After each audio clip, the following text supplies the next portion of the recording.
حالت میں تھے اور آپ صلی اللہ علیہ وسلم کی اخلاق. 4 چیزیں حدیث کے اندر ہوتے ہیں. آپ صلی اللہ علیہ وسلم کی باتیں، آپ کی کام، آپ کے حالات کہ بھوکے تھے، پیاسے تھے، خوش تھے، غمگین تھے، اور آپ کی اخلاق. صحیح، یہ 4 چیزیں حدیث کے اندر آتے ہیں. تو خیر، حدیث اسی کو کہتے ہیں. اور یہ دعا حدیث میں ہے. حدیث ہمیں ملتی کیسے، کس طرح ہم تک پہنچی؟ ہم تو کتاب کو جیسے قرآن شریف کو اٹھا کے پڑھ لیتے ہیں، لیکن آئی کیسے ہمارے پاس؟ معلوم ہے؟ جن لوگوں نے آپ صلی اللہ علیہ وسلم کو دیکھا ہے، جن کو ہم صحابی کہتے ہیں، انہوں نے آپ صلی اللہ علیہ وسلم کی باتوں کو محفوظ کیا. بات سمجھ میں آ رہی ہے؟ یعنی سن لیا ہے، ایسے نہیں کہ ادھر سے سنا ادھر سے نکالا ہے، بلکہ دل میں محفوظ کیا. اور پھر انہوں نے اپنے بعد والی نسل کو بتا دیا، جن کو ہم تابعین کہتے ہیں. صحیح ہے؟ پھر ان لوگوں نے آنے والی نسل کو بتا دیا، اور ان لوگوں نے آنے والی نسل کو بتا دیا.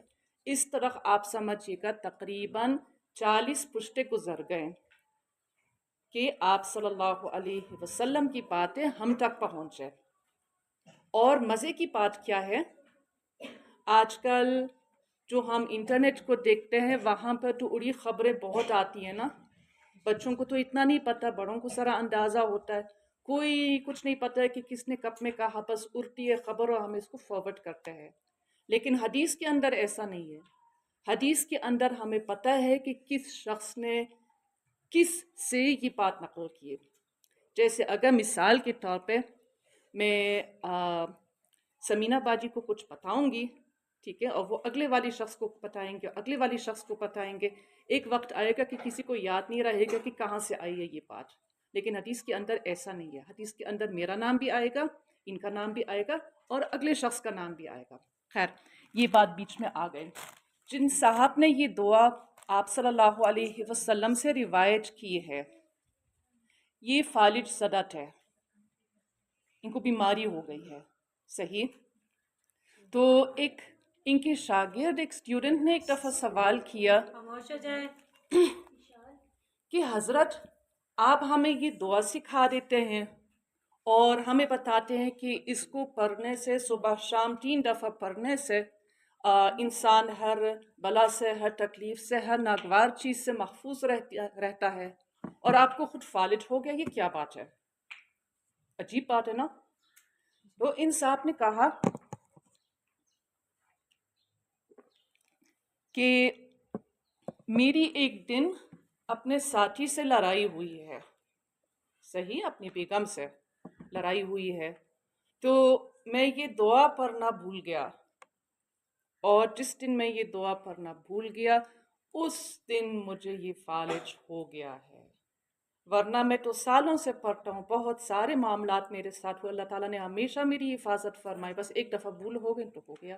اب دیکھیے گا یہ دعا کتنی طاقتور چیز ہے. آپ صلی اللہ علیہ وسلم نے ہمیں سکھایا ہے، تو اس کا اپنے زندگی کا حصہ بنانا بہت بہت زیادہ ضروری ہے. اس کو کبھی چھوڑیے گا نہیں. صحیح ہے.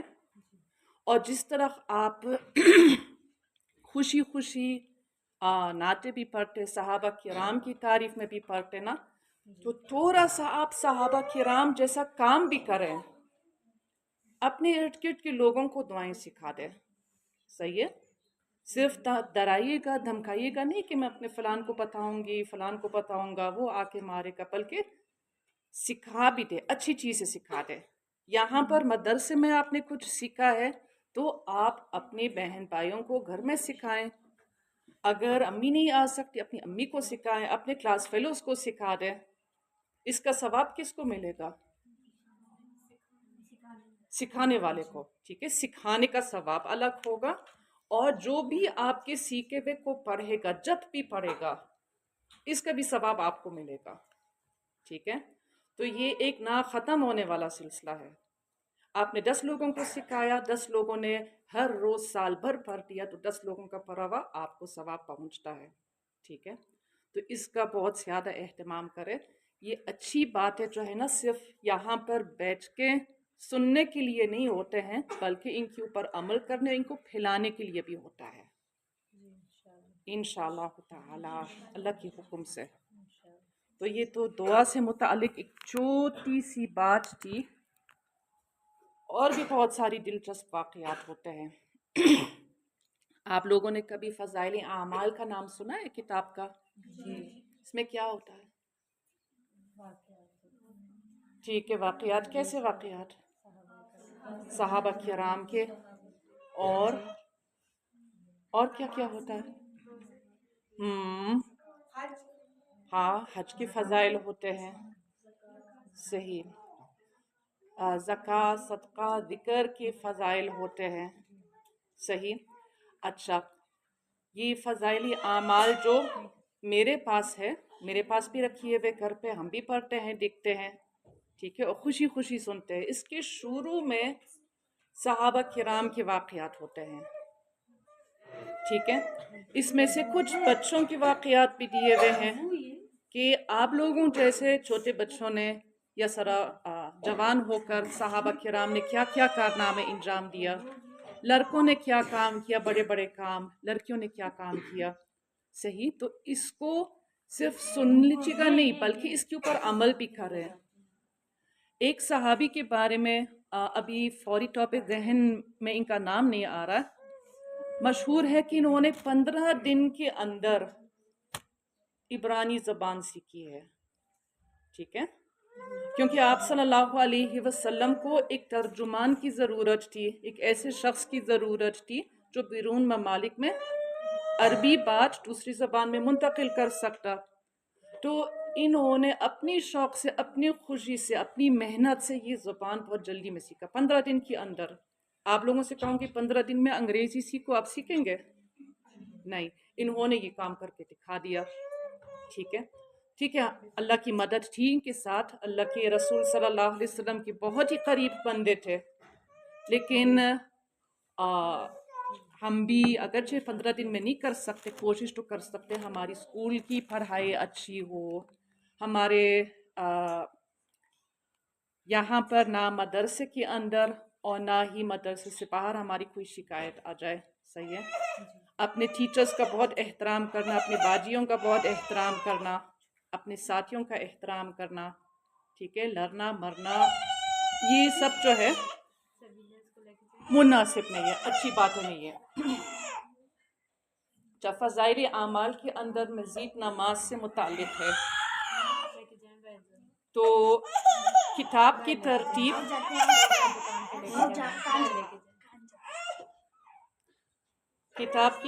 اس طرح سے ہے کہ ایک حدیث آتی ہے جس میں آپ صلی اللہ علیہ وسلم کی بات ہے، اور اس کے ذیل میں اس کے ساتھ ساتھ بہت ساری تفصیلات ہے، یعنی سمجھائی گئی یہ حدیث. تو شروع میں حضرت شیخ الحدیث مولانا زکریا کندھلوی صاحب، یہ ان کا نام ہے. ٹھیک ہے، حضرت مولانا زکریا کندھلوی رحمۃ اللہ علیہ، یہ فضائل بیان کرتے ہیں کہ ہمیں کرنے سے یہ فائدے حاصل ہوتے ہیں.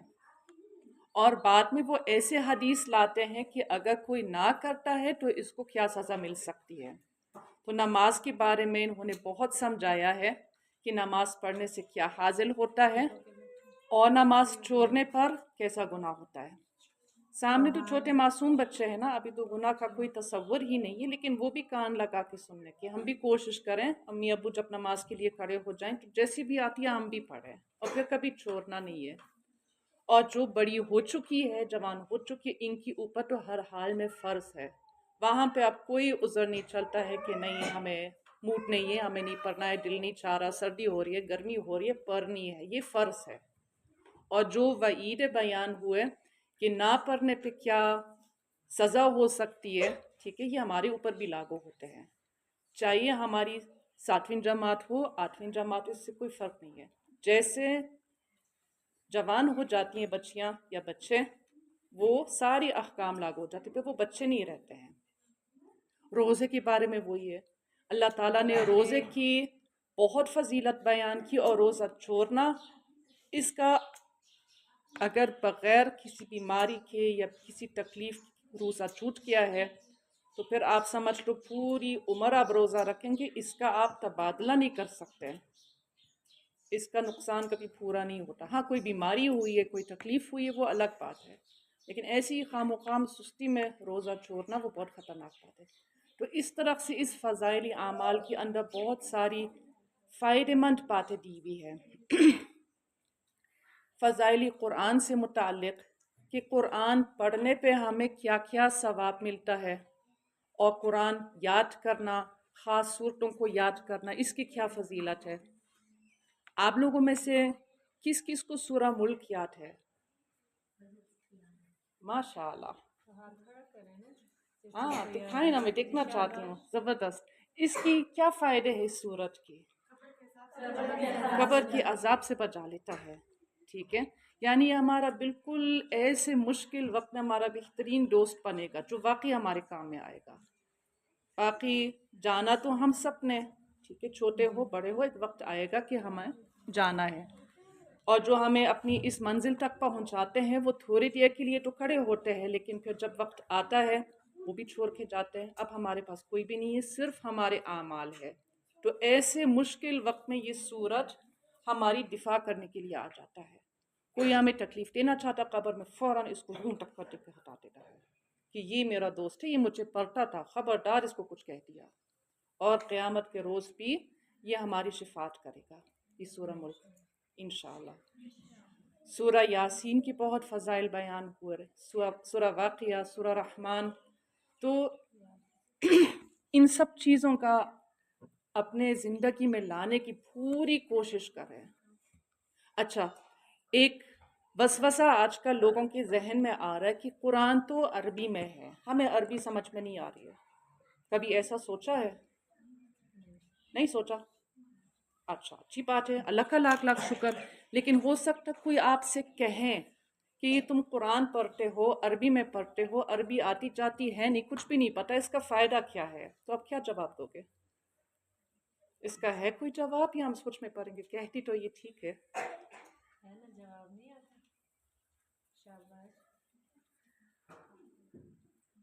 کیا جواب ہے؟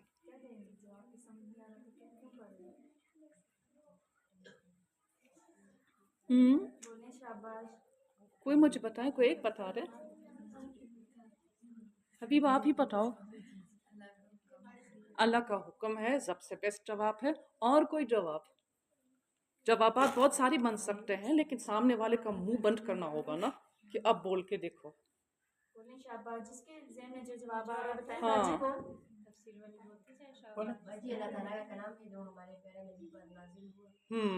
بالکل زبردست. اور کیا جواب بن سکتا ہے؟ بولے، سوچ لے، اپنے دماغ سے سوچ لے. قرآن سے محبت ہے تو قرآن کے لیے بولنا بھی شروع کر لے. ہاں ٹھیک ہے، بالکل. اور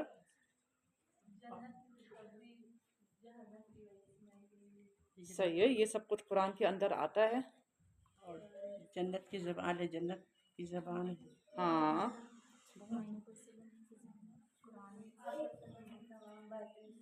ٹھیک ہے. اور کون سے جوابات بن سکتے ہیں؟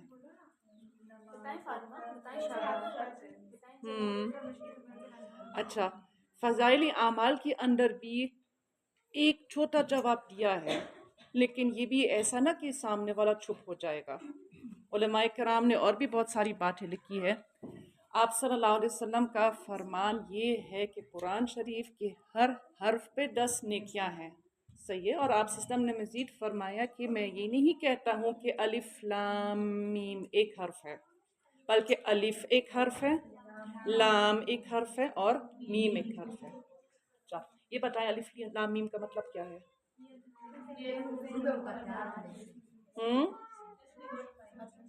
اس کے معنی ہوں گے لیکن ہمیں پتہ نہیں ہے. ہاں، اللہ کے سوا کوئی نہیں جانتا ہے ان معنوں کو. اچھا، تو جب اللہ کے رسول فرماتے ہیں کہ ایسے حروف، ایسی بات پڑھنے پر بھی ثواب ہے جس کا کسی کو کچھ بھی نہیں پتا اس کا کیا مطلب ہے، صرف اللہ کو جانتا ہے، اور صرف 3 چھوٹے حروف کے بارے میں کہا، تو یہ کیسے ہو سکتا ہے کہ اس پورے قرآن پہ ثواب نہیں ہوگا؟ بہت ثواب ہوتا ہے، سمجھ میں آئے یا نہ آئے.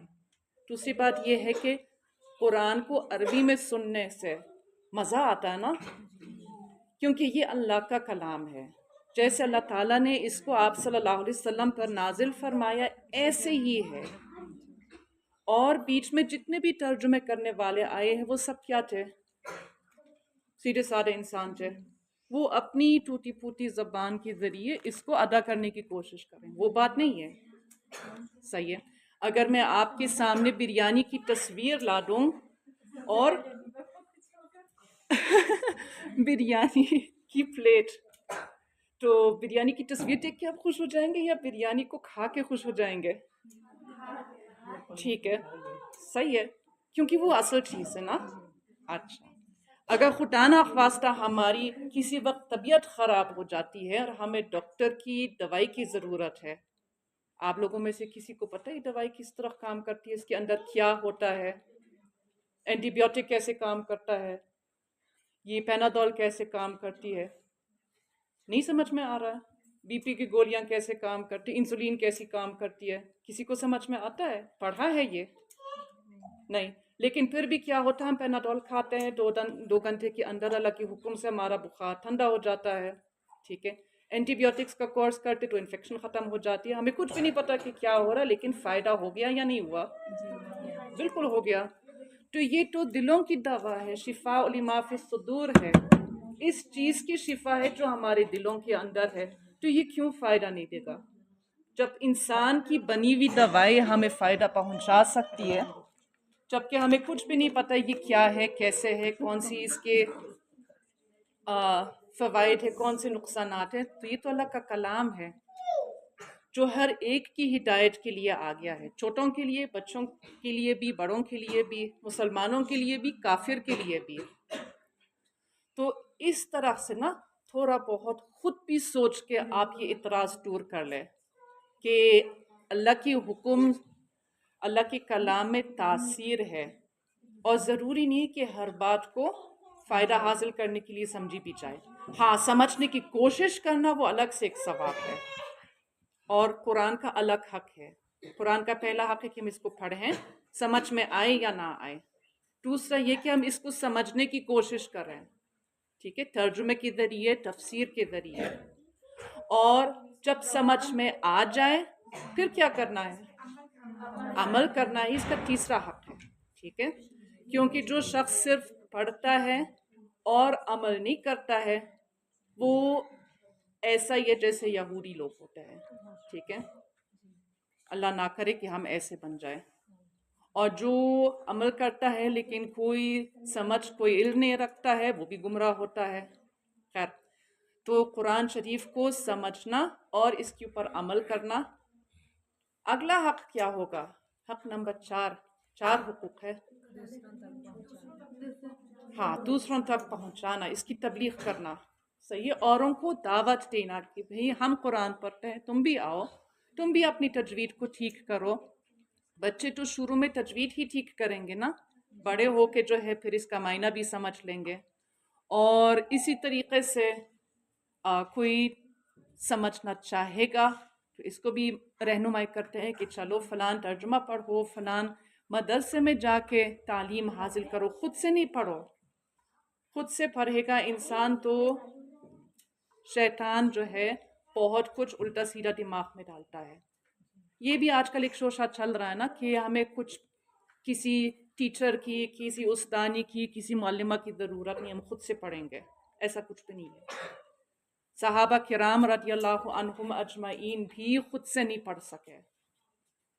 آپ صلی اللہ علیہ وسلم کے زمانے میں جو کفار تھے انہوں نے بہت یہ کہا کہ ہمارے بستروں کے ساتھ ساتھ ہمارے سرحانے پہ قرآن نازل کر دیا جائے، ہم خود سے پڑھیں گے، خود سے پڑھیں گے. اللہ تعالیٰ نے ایسے کیا نہیں ہے. اللہ کا اصول ہی ہے کہ کتاب جہاں ہوتی ہے وہاں پر کوئی پڑھانے والا بھی ہوتا. دنیا کی علوم کے اندر بھی ہمیں پڑھانے والے کی حاجت ہے. صحیح ہے، ورنہ فرسٹ ایئر کی بچیاں ہیں، سیکنڈ ایئر کی بچیاں ہیں کوئی؟ بالکل ہے، ماشاء اللہ. تو اب اگر میں گریجویشن لیول کی کوئی کتاب آپ کے سامنے رکھوں گی، ایڈوانس کیلکولس یا کچھ، کن کن چیزوں میں آپ پڑھتی ہے؟ سائنس ہے، پری میڈیکل، پری انجینئرنگ؟ ہاں، ایک سائنس ہے. تو اگر میں بالکل ہی ماسٹرز لیول یا گریجویشن لیول کی کتاب آپ کے سامنے رکھوں کہ آپ اس کو بغیر کسی معلم کے پڑھ سکیں گے؟ نہیں پڑھ سکیں گے نا. تو یہ دنیا کے اندر ہے، بلکہ ہمارے گھریلو معاملات کے اندر ہی ایسا ہے کہ ہم امی سے پوچھتے ہیں امی آپ کیسے بناتی ہے، بریانی کس طرح بنتی ہے، روٹی کس طرح بنتی ہے، پراٹھا کس طرح بنتا ہے. کچھ سیکھنے کے لیے ہمیں کوئی بندہ چاہیے، ٹیچر چاہیے. تو اپنی جو ہے نا مدارس کی، اپنے معلمات کی بہت قدر کرے، کبھی ان کو چھوڑیے گا نہیں. اور کوئی اگر اعتراض کر لے تو ان کو جواب دینا سیکھے. صحیح. اچھا، فضائل اعمال کی بات ہو رہی تھی، تو اس کے اندر ذکر کا بھی ایک پورا باب بنا ہوا ہے. ٹھیک ہے، فضائل ذکر کے نام پہ اس میں کلمہ طیبہ کا بھی تذکرہ ہے. جیسے ابھی آپ لوگوں نے اسپیکر پہ سنا نا، مزہ آیا یا نہیں مزہ آیا؟ بہت مزہ آتا ہے اس میں. اور اس میں تیسرے کلمے کا بھی، تیسرا کلمہ تو نہیں آتا ہوگا آپ لوگوں کو نا؟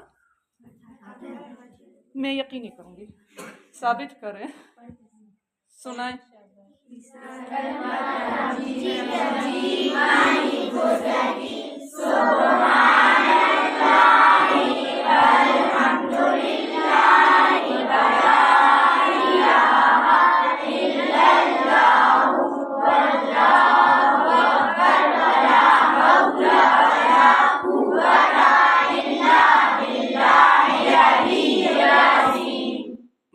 ماشاء اللہ آ رہا ہے، چلے مان لیا میں نے. تو اس کی پورے فوائد دیے ہیں، اور اس سے ملتے جلتے کلمات بھی، جیسے سبحان اللہ و بحمدہ سبحان اللہ العظیم. ٹھیک ہے، لا حول ولا قوت الا باللہ. چوتھے کلمے کی فوائد سب کچھ دیا ہوا ہے. یہ ذکر سے ہوتا کہ ہم ذکر کیوں کرتے ہیں؟ صرف ثواب کمانے کے لیے یا اور بھی کچھ ہے؟ اللہ کو راضی کرنا، ثواب بھی ملتا ہے. ثواب ہمیں ہمارے دل کے اندر طلب بھی ہونی چاہیے نا، ثواب کو چاہنا برا نہیں ہے.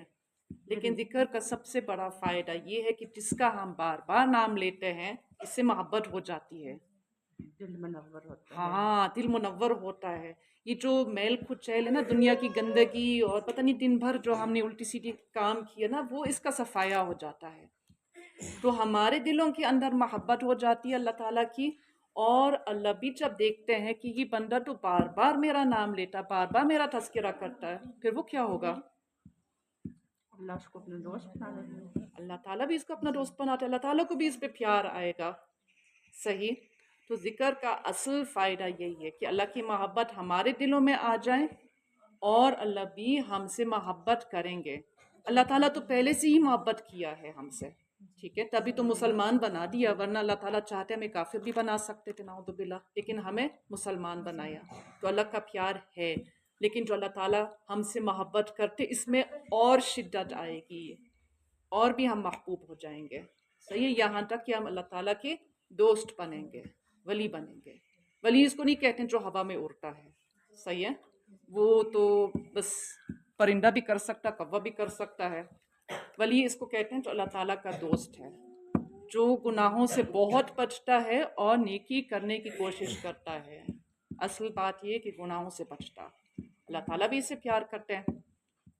خیر، فضائل اعمال کے اندر فضائل درود بھی ہے. صحیح ہے. یہ درود شریف کیا ہوتا ہے؟ اس کی کیا خاص بات ہے درود کی؟ نبی صلی اللہ علیہ وسلم کو بولو. کچھ بولو، ہاں کچھ بھی بتاؤ. نبی صلی اللہ علیہ وسلم سے محبت کا اظہار کرتے ہیں نا. ہاں کچھ بولو. وہ آیت کبھی سنی ہے، ان اللہ و ملائکتہ یصلون علی النبی یا ایہا الذین آمنوا صلوا علیہ وسلموا تسلیما. کبھی سنا ہے؟ کیا مطلب ہے اس کا؟ ان اللہ، بے شک اللہ، و ملائکتہ، ہاں، یصلون، کس پہ؟ علی النبی، یا ایہا الذین آمنوا صلوا علیہ وسلموا تسلیما. ہاں ٹھیک ہے.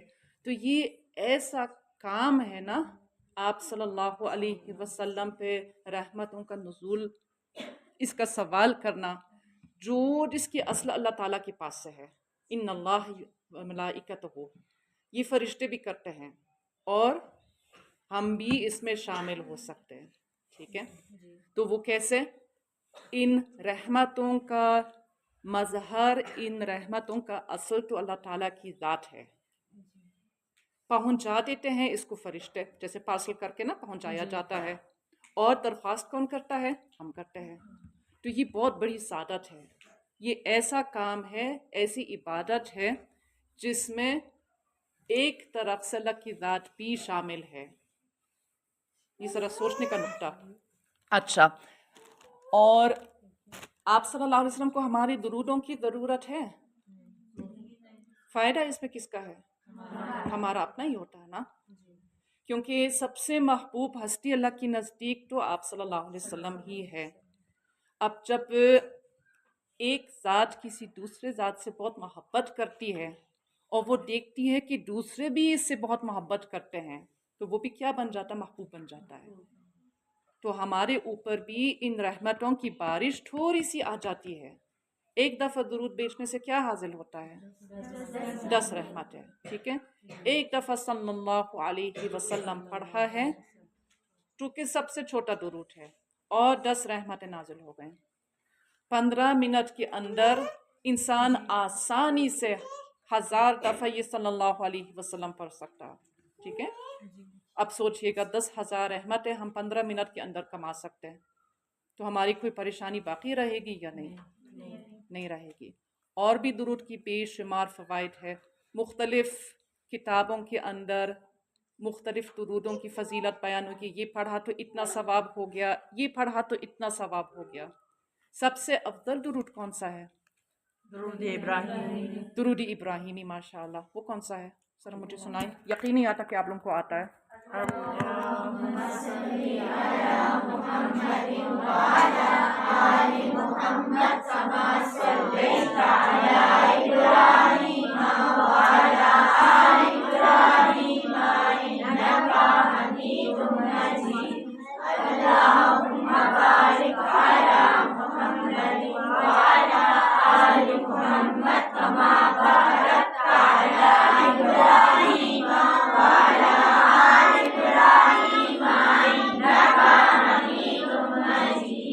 ماشاء اللہ.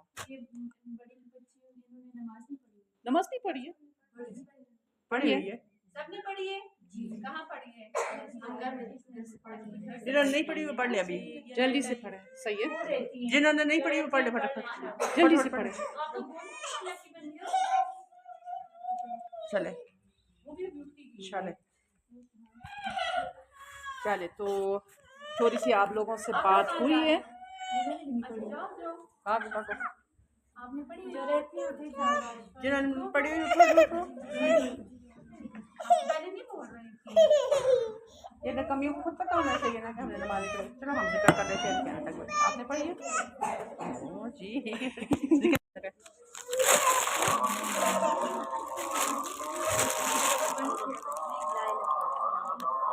شروع سے پڑھا ہوگا.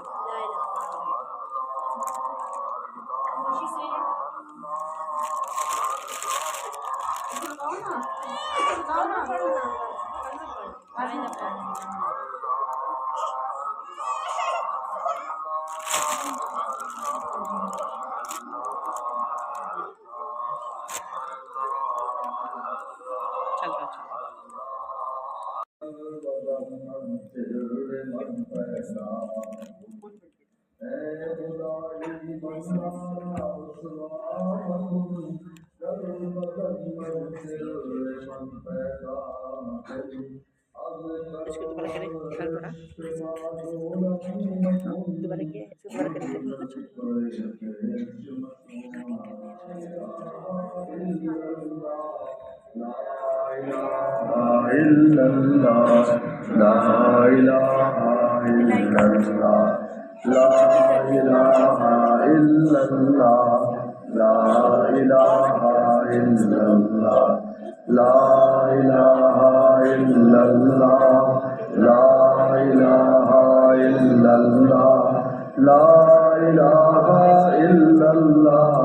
لا